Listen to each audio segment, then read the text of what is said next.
আমি ছোটবেলা থেকেই বলতেছি। আপনার জন্ম জেলা কোথায়? আপনি কোথায় জন্ম? আমার জন্ম জেলা পটুয়াখালীতে। পটুয়াখালীতে। আচ্ছা। আর আমি বড় হয়েছি পটুয়াখালীতে। পটুয়াখালীতে। আর আমার বাবার কাছে তেমন একটা আমার থাকা হয় না, আমি বড় হয়েছি আমার নানা বাড়িতে। আচ্ছা। সেখান থেকে আমি যখন আমার বয়স 2.5 বছর, তখন মানে আমার আব্বু ছিল কিরকম অলস টাইপের, কাজ খুবই কম করতো। কি করতো আপনার বাবা? আমার আব্বু এমনি আমাদের গ্রামের বাড়িতে জমি আসে, জমি চাষবাস করতো, কিন্তু সেগুলো করতো না সে। কয় ভাই বোন ছিলেন আপনারা? আমি একাই, আমার কোনো ভাই বোন নেই। আচ্ছা আচ্ছা, ওকে। তারপর সেখান থেকে আমার আম্মুর যখন বিয়ে, আমার আম্মু আমার মতন অনেক কষ্ট করছে জীবনে। আমার বয়স যখন 2.5 বছর, তখন আমার নানা নানির কাছে আমাকে রেখে আমার আম্মু ঢাকায় আসে চাকরি করার উদ্দেশ্য। আর এতটুকু বড় আমি হয়েছি আমার মায়ের সাপোর্টে। তারপরে আমার নানা বাড়ি থেকে বড় হওয়ার পরে ওখানে লেখাপড়া করতেছি।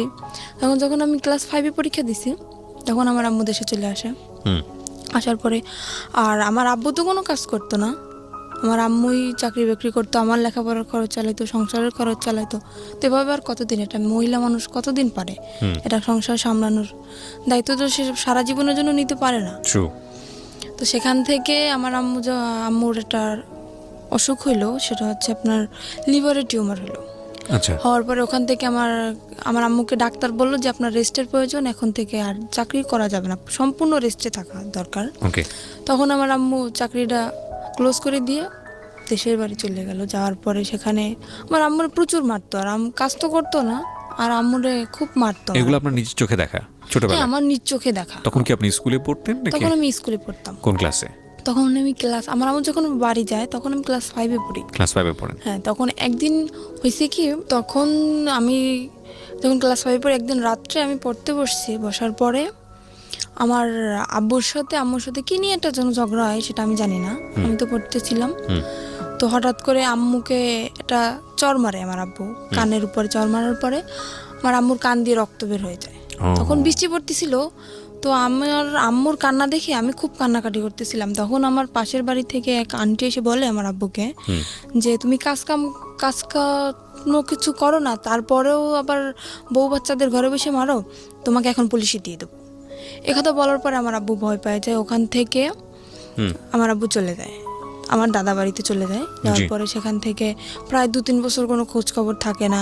আম্মু অনেক অসুস্থ ছিল, বারবার কল করছে আমি অসুস্থ, তাও আমার আব্বু আসে না।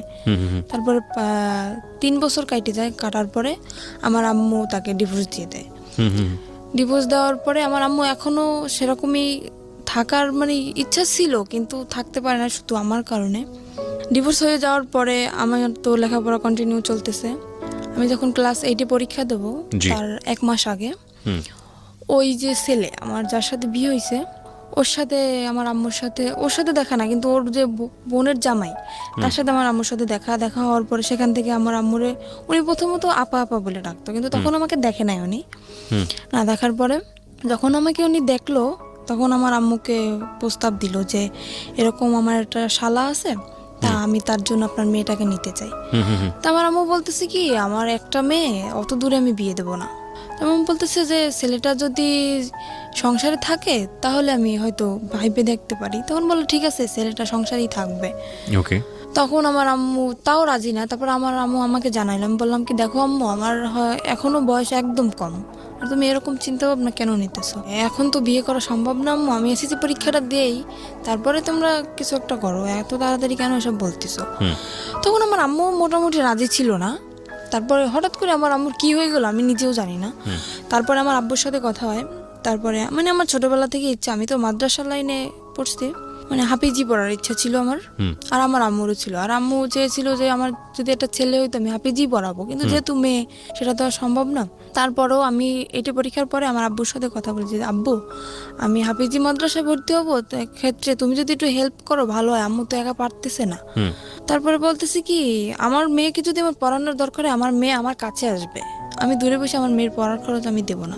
এটা আপনার বাবা বলেছে? হ্যাঁ, এটা আমার বাবা বলে। তারপর আমি আম্মুকে বললাম দেখো